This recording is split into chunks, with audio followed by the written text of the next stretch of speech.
everybody, this is Salvi here with the VTuber news coming right up for you.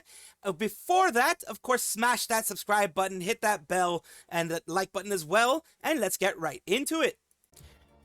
Twitch has come out with something that a lot of people are calling very predatory and very much something that is going to cause issues. At least a lot of people believe it's going to be causing issues. It can cause some trolling and some things like that, but it also believes it's predatory towards people who maybe want to support the VTubers or people involved. Right now I'm talking about VTubers, of course, because that is what I do, but it can be with any content creator on Twitch. The reason why I'm talking about this is because it does seem like this is something that is going to be happening and continue to happen with Twitch. What I'm talking about is this. They have, of course, the regular 5 gift subs, etc. It goes 100, 200, and then 1,000. It is not even like 100, 200, 300, like just keeping it from 100, etc. And then you decide how long you want. They are kind of having the 1,000 there for 5K, and you are having a savings of 1K. This is something that Twitch themselves are doing. People are in this economy, etc. The regular streamers. But we have, of course, a lot of people reacting here. I'm going to take some of the people who react, some of the bigger people who reacted, which is Kersha. Hey, so why does it jump from 200 to 1,000? Also, instead of giving me a ton of money to Twitch, why they've continued to show they don't care about creators, ask your favorite streamer for their stream elements or Streamlabs link, where Twitch doesn't get a cut from your support. Or, in the case as well, go for bits, because bits, I believe they don't take hardly, well, for you, they take 30%. But the bits that you give to the creator go directly to the creator. That's why if you don't want to go through the bits thing, I do recommend you actually get a Streamlabs or Stream Elements link from your favorite VTuber and then go through that way. That is just the best way to do it. Next, we have Lucia as a streamer. Here's why I would hate this. I would be terrified that they couldn't actually afford this. They could put themselves in a horrible position. 2, or they can't afford and they charge back, which Twitch does not help with and could potentially put you into debt. 3, Twitch takes 30 to 50% of this. For me, it's 50%. They take 50% of it for me. Makes you wonder why they're raising limits on gifting subs. I'd love other implementations that actually prioritize community engagement and bonding. And 5, I'd also love if Twitch focused on real issues like their recent convention disasters, like their, things like that. Focus on the things they're trying to distract. I think they're just trying to distract and trying to bring in more money because they've been hemorrhaging money for ages now. Since I will always be grateful to Twitch for giving me a platform, but I can tell their focus is on profit, and there's barely any communication on any of this. I just want to see the platform get better, not worse. Savannah responds and says, my tinfoil hat theory is that all these giant subathons and huge creators is probably worked out some way where Twitch is getting smaller cut of the total payout. As a platform, they endure the transaction fee per purchase, not per total. So mitigating that fee by lumping in a single large donation would save them a ton of money on FaZe, Kai, Cine level subathons. It's cooking, yes. That is a theory. It says, Amamaito, honestly, if anyone donates gift subs that are worth more than $200, I reach out to try to ask them if they did it by mistake. A lot of people can go through mental episodes and donate all their money to a streamer, so it's always good to do a mental wellness check. I always make sure that my community is, living within whatever means they have. I don't pry and say whatever means they have. I try to figure out what the means they have. I just say, take care of yourself first. That's always number one. Someone charges me back 1,000 gift subs. I'm sorry, chat, but I'm going to sue Amazon and Twitch with the $2 I have left, or that myself on their property, or chain myself onto their property. And Twitch is also getting greedier and less user-friendly. So yeah, they are getting greedier and less user-friendly. See what some people are reacting with Kersha here. Creators pay a small processing fee through PayPal, or even smaller through SE Pay. But keep the majority of the tip if you send instead of having a 30 to 50% profit taken away from them. The Grim host, I don't understand why people are supporting their favorite creators with gifted subs anymore. Why wouldn't we want to just support them directly? Even watching your favorite streamer on Kick is doing more to support them than Twitch. I've always wondered why people use super chats or buy gift subs to support when the streamer has a stream elements link. It has never really made sense to me. I like subs a lot. I think it's nice to have emotes and badges. That's why I'm glad that we have subs, emotes, badges. Also now with the way Twitch is, it takes away the you don't have ads, that type of thing. And of course the number goes up. A lot of people like seeing that. What I don't like is the state of Twitch, and I also appreciate subs and love the reasons behind why they're enjoyable, but I don't hard promote them because I dislike Twitch getting money while it screws everyone over. Like for me, Twitch gets 50%, and that's one of the reasons why I don't really promote subs too much. Give whichever way you want. Honestly, give whichever way you want to your favorite VTuber. But yeah, just see if there's other options. And the CEO just say the gifting does nothing compared to direct donations. I'd be absolutely terrified that this was a scam if anyone sent me this much money. This is such an easy way to scam a streamer. Why are they focusing on this rather than the million different issues with the platform? That's because they're trying to distract. They're trying to make you happy with money and then be like, yeah, we don't have to deal with this stuff on the platform. Ridiculous amount of money, and Twitch could be doing other S to fix their platform. Shoei's saying this. If you ever decide to donate this amount to a streamer, remember that Twitch gets 30 to 50% of the money, 30% for the large ones like Iron Mouse and such, 50% for people like myself. Any affiliates, it's 50%. Donate to the streamer directly through their donation links instead. And if you want them to have more money, the streamer to have more money, then do that. If you're looking for the emotes and stuff, then yes, go straight through the subs. Nothing wrong with that. And that is what I'm gonna leave this. It is, like I said, it's something of a distraction. They're just focusing on the wrong things as well. Even if it's not a distraction, this is just predatory, very predatory, and just bad. It looks really bad. LuckyEN is an agency that I had talked about, that I had warned you guys that there was going to be something coming, and there is something coming because thanks to a member of LuckyEN that did let me know that there was going to be a Google Doc that was going to try to take LuckyEN down, and I was going to try to. The Google Doc was supposed to be even bigger. Like, apparently, it's like 200 to 300 pages. I ain't gonna be reading all that, but it's like 200 to 300 pages. It was going to be close to maybe 600-700 page one, but a lot of people ended up retracting after, the person that I spoke to them. They were like, oh, we were being misled about this whole thing. They retracted a lot of their statements, and they just didn't want to have anything to do with it, both with LuckyEN and with the people doing the statement. The people who were supposedly involved in getting everyone together was Nachisumiku and a couple of other people. Some people that I had mentioned before, I had shown before, were going to be a part of it. They were grabbing people into a Discord server and getting people in there to try to, continue on whatever narrative they wanted. There's nothing wrong with, grabbing people together and trying to see if there's a story going on there. But it seemed to me from the info that I got that some people were being a bit misled about what exactly was going on and what was going to be happening and all that kind of stuff. So that is unfortunate, of course. But here we have the LuckyEN thing here. And of course, they're going against Raging Bull, which is the person who was in charge of LuckyEN. He's no saint. I'll say that 100%. He's no saint. And of course, going against the defenders as well. So they're just trying to attack everybody. But let's get a objective TLDR from Dark. He is someone that I look at for TLDRs if it's something that I'm not going to read. And he gives pretty much an objective one just of reading everything and just gives a TLDR. So here it is. It says the employed TLDR for the employed about LuckyEN drama. When I downloaded it, it turned out to be literally 200 to 300 pages long. Not quite Cinder Doc level yet. I imagine reading a 228-page manifesto. Essentially, an unlicensed VTuber agency run by a guy named Raging Bull. RB is a military sim LARPer who claims to be a CEO but has no LLC, no contracts, and no business license. I knew that this was going to be a part of their argument because I was told about that. One of their claims is that Raging Bull was running a company without permits. From what I understand, he did have his own permits and everything for the business. He ran it a way that was still legal. So there's no illegality here. Entire operation is Trust Me Bro handshake deals. Well, a lot of places are Trust Me Bro handshake deals. You'd be surprised how many places are that way. Not saying it was good, but let's continue.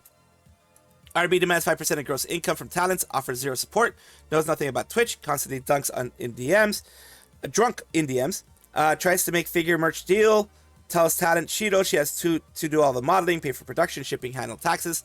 RB still wants 10% cut for existing. RB is uncontrollably H. S harasses talent Dolly relentlessly, sends unwanted NSFW gifts, talks about bondage, snoo, breaking her, tells talent Saturn He will crash her wedding wearing body armor and a mask. So what they will have here is RB just seems to be a person who doesn't have a filter. Not good. Not good when you are a, from what this person's saying here, from, like I said, this is more of an objective thing, just going based on what the document says. Of course, you decide if it is extremely valid or if it is just someone that's bitter. You decide. Tells Sad Insider will crash your party, calls 2000 humor banter, leaks private medical info and relationship drama to talents of other members, threatens blank when called out. Exodus begins. Silence realizes the ship is sinking. The captain is a creep. Dawn of Everything. The Dawn of Everything is the one that caused everything. Dawn of Everything gathers everybody, tries to get everybody together. I was told this by a LuckyEN member that they were trying to get everyone together. And that LuckyEN member went to the server, was invited to the server by Dawn of Everything and everything like that. They asked questions. That weren't what people wanted to hear. And they got banned real quick within like 2 hours. So they're asking questions like, what is this all about? Do you guys have the actual information? Do you guys have actual, data? Or is this just a witch hunt, or is it something normal? That type of thing. They got banned real quick. Steps in to help investigate, organize safe exit. Miko, Starcat, Shido, Saturn, etc. join the private testimony server. Everyone's dumping receipts of RB being a scumbag. Plan is to leave on mass and expose him if he tries anything. Betrayal. Starcat, Miko, and Junie suddenly go quiet. They're found in a private voice call with RB called Do Not Join. Dawn asks what the F is going on since there was trashing RB yesterday. Dawn says, tell us what's happening, or I'm telling the other girls you're talking to RB. Starcat and Miko scream that and that.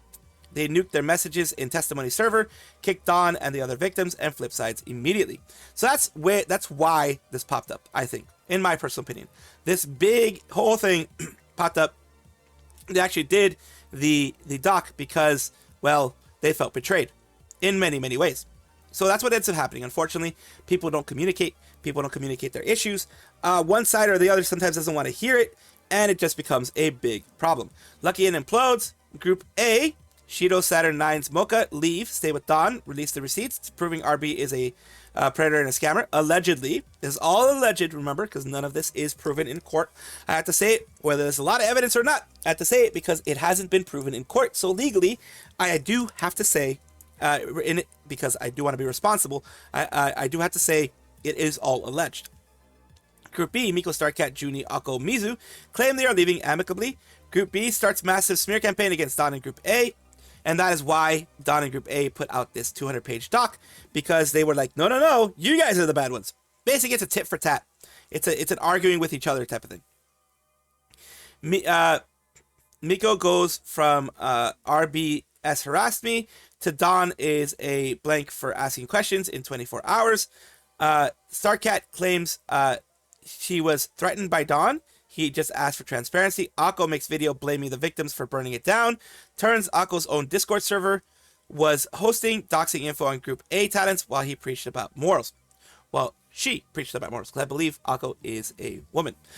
So it says, RB releases a statement. Yeah, I was unprofessional. I flirted, didn't make LLC because it was hard. Essentially admits to everything while trying to sound like a victim. Group B is currently blocking everyone, pretending they didn't just backstab their friends to defend a guy they admitted was a harasser. Again, this is all from the people who made this document. That's all from them. And it says, my face when unpaid internet janitors caused civil war over a fake company run by a drunk LARPer. And it says here, apparently the document download locked, but fortunately I am a software developer, so that's not going to stop me. Here's the PDF for those who want it. The reason I try to keep my head calm and leveled and walk around like this without instantly choosing one side or the other. You never know what you don't know, and better be to be schizophrenically skeptical than boldly and doubtlessly but horrendously wrong. And that's the thing. It is both sides were in the company. Both sides have their story. Both sides legit can tell the story. I'm not saying either side it deserves a story or not. I'm not saying either side deserves to have their story told or not. I'm not saying any of that kind of stuff. I'm just saying that, of course, we are going to be taking a look at both, and I'm giving you both sides as far as I know it. And like I said, the reason why I go to Dark is because he does a full run through here of this 200-page document with all of the stuff here. You can take a look at it yourself. You do have a lot of, stuff here that you can see. If you do want to take a look at the PDF, you do want to look at all that kind of stuff there. The actual document, they actually have a lot of things between Dolly and Raging Bull and that kind of stuff. Of course, a lot of other things were removed because, as I said, some people decided not to go along with it. Either way, I wish whoever, both sides, wish them the best, wish them peace, and also just being able to move forward and do their thing however they want. Do not go and harass anybody here. Do not go and cause any issues with anyone out there, please. ChromaSHIFT is an organization, a VTuber agency, who recently became they were a part of Brave Group. Now they recently became a part of FTW Entertainment, from Tokyo to the world. Recently, I did go over the whole announcement that they did that the other day. I believe it was literally on Thursday, Thanksgiving Day, when I did announce that they had done that. I think HololiveID and other ones were doing that as well. Well, what a coincidence. The moment that Brave Group is no longer in charge of anything that they're doing, they can now have 3Ds for everybody. It's time for 3D to go beyond the stage and onto your screens this December. See your Oshi or Oshis in a whole new dimension live on stream. We can't wait for you to see what we've been working on. More details coming soon. People are excited. Crow, one of the people, did ask. Let's go. Been waiting for this 3D promise. I'm, however, missing 2. I guess Tanya already had her own 3D models, and I hope Daisy's recovering nicely and can still have her 3D later. Tanya has an updated 3D model coming in the future, so they are giving her 3D model because she has a couple already. We created a 3D model for Daisy as well. She'll debut it when she's ready. And it says, was already hoping that would be the case. And we have a thing here that someone says, which is basically what I was thinking. It says ChromaSHIFT, HololiveID, and Enlight. Those are the 3 agencies that were transferred from Brave Group US to FTW Entertainment. From Tokyo to the world is what they call it. Brave Group US still owns a minority share in FTW Entertainment, so they're still partners in that way, but not enough to dictate the activities of FTW Entertainment. So the company can actually get stuff done without unneeded bureaucracy. Brave also happened to depart with HololiveID, which served as a 3D motion capture studio. And the first announcement that ChromaSHIFT does after the rebrand is 3Ds for 12 talents, allegedly, right next month. Very interesting. And I do agree with Dark. That's what I just said. It is the numbers Mason. What do they mean? So what I understand from the bullet points is that Brave Group was holding itself back for all these years. Not holding itself back, holding its agencies back. They're trying to get as much profit as they possibly could and giving 3Ds and things like that. I mean, in the short term, it doesn't give profit, but in the long term, it does because it gives them more avenues for their creativity. So that is one thing. And also, I did want to mention Daisy Dandelion, who is a member in there, and she is on a health break. It says here, happy 1 year. I have a small operation coming up very soon. Hopefully will help wilting dandelion rebloom. Thank you for all the extra for being my strength, motivation, and healing, sunshine, and now for the last 365 days. So they are, of course, says cutest by Killfish. Words cannot express how grateful I am to anyone finding it in their patient hearts. The ability to love me despite my imperfections. I still always am trying my hardest. Now more than ever, let's look forward to brighter days altogether. So she is on a health hiatus, but she has been promised her 3D. The 3D is made and ready for when she's coming back. Shabletonia also will have hers in the future. This is pretty much the shackles of Brave Group have been removed from this agency. And are being allowed to do a lot more than they were doing before. As I said, Brave Group is a company or a large corporation that is going for profits first. That is kind of what they do when you have shareholders and things like that. So I understand from that point. Don't like it, but I understand it. And I'm very glad that ChromaSHIFT is able to do something different. And I'm glad I'm looking forward to every single 3D that's going to be coming in the coming weeks, months, etc. Amemori Sayo is a female Japanese VTuber affiliated with Nijisanji. Previously, she was part of Nijisanji Seeds, second generation first batch, along Shochi, Asukehina, and many, many more. She had been there since, as you can see here, 2018. And she, I believe, took a hiatus on 2021, occasionally letting people know, hey, I'm still around. Hey, I'm still here. And she recently did mention on her main channel here that she is going to be coming back. It's been a very long time, I sincerely apologize once again for taking such an extended break without notice, and filled with gratitude toward everyone who has been waiting patiently all this while. At the same time, I want to apologize for keeping you waiting, and I'd also like to catch up on various things. So I'll be doing a YouTube live stream tomorrow, November 28th, 6:30 a.m. JST, so it's already happened. That's how come I'm talking about it, because it's already happened. I can give you a bit of information on that. And we have here a little bit of stuff here. People are reacting. It's amazing. Like I said before, she stopped streaming in 2021. She gave updates occasionally. You know, I'm doing okay, etc., etc. Here is a little bit of her stream where she is there. Of course, we're going to take a look with sound. その間も、応援していただいていた方には本当に、感謝の言葉で足りないと申しますか、申し訳のない限りで、いろんな気持ちがあるんですけれども、今日は権威説明のみのつもりなので、長くは配信しないつもりです。とはいえね、皆さん、忙しい皆さんのお時間を頂戴している立場なので、かいつまんな休止理由。So this was basically her talking through it. Someone put a TLDR here, a very brief summary. Apologize for disappearing for so long with no explanation. Confirmed she's not graduating anytime soon. Explained that her lengthy hiatus was caused by health issues, stress, and school. So she was taking care of herself in all three ways. She was making sure her health issues were handled. Any stress that was related to the work or things that were happening in her life was also handled properly, which is always very good. And school, which is very, very important for anybody that wants to do anything in life in the future. Whether you're still going to be doing, like she's doing here, still going to be doing the things for Nijisanji or going on and making your own career, school is always very important. And lastly, she decided to cancel her 3D debut for the time being. Again, probably related to stress in the sense that she doesn't want to overburden herself with stress, overburden herself with those things. So she is most likely just taking a bit of a break, relaxing a little bit, and making sure that she's good first, which is what matters more than anything. That is the most important part here. And of course, other people are like 4 years. I'm glad she's recovered. Here she says, thank you so much for so early in the morning. I had a chance to talk about various things, including the reason why the 3D debut event for my relatives was not postponed but canceled, discussion during the hiatus, plans for the future. Archive is here. I would like to express my gratitude once again for everyone. And there is, of course, that is this one here that we just watched. I'm glad that she was able to do this and, be able to talk with her community a little bit, be able to chat with people and see how things are going. And I do wish her the best moving forward. Moona Hoshinova is a female Indonesian VTuber associated with HololiveID ID's first generation with Aidani EO15, Yofi, and Ayunda Risu. They are doing something right now, which is new accessories reveal. As you know, the EN side went through the accessories reveal. Before that, the JP side went through accessories reveal.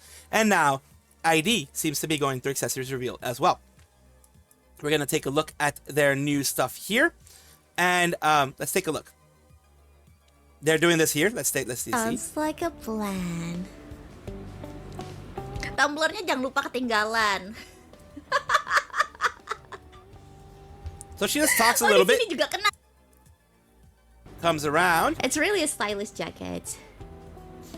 It's a new jacket that they gave her. It's a puffer jacket. It is. Like a puffer jacket. It's a puffer jacket. Yes. Going up and up. It's a puffy jacket.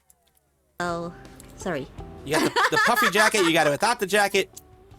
Look. A nice new look with, of course, hair. New hair and the way everything looks with what she has right now. It's just showing off a little bit of everything. It's just like that. Earrings. Here. Really nice. Really nice overall. Itu sih masalah mereka ya. I will think about that. Tema Ramadan bun, ntar lagi puasa bisa buat taksu Mama Moona. Udah punya. So yeah, she was able to have this wonderful new accessory, and of course, as things go along and move forward, we will be having more of the ID girls. From what I'm thinking, having these as well. Best of luck to her, and I'm really happy they were able to do this. Welcome back, everybody, to the VTuber Showcase, the place where I like to showcase up-and-coming VTubers of various sizes, shapes, forms, types, everything in between. The reason why I do this is because I want it to be a positive space for VTubing. I want to do something positive for the community and promote others. Wispurity is the dorky Spirit Fox VTuber doing a lot of variety. Let's take a look. I hope I said it right. Wispurity. I hope I said it correctly. I apologize if I didn't. It says Spirit Fox is dorky and unhinged. And let's take a look at a little bit that the dorky fox has done. Yeah, no. Okay, I'm not taking that. They're doing Final Fantasy 14 online. They always grab mounts. I get new mounts now? What? I feel like it's Christmas.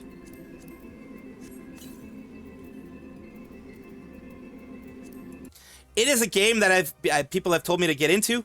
I haven't been able to because, well, y'all know my situations. But let's continue on with their YouTube side. On the YouTube side, they've been doing a lot of reactions to, well, actually a lot of reactions to Vedal and Neuro and things that Neuro does, and other VTubers out there too. So reacting to a lot of things, a lot of fun clips that you would see on their YouTube side. I'm going to have their YouTube in the description of the video when I put it out. Thank you so much, Wispurity, for allowing me to showcase you on my channel. I do hope this helps you in some way.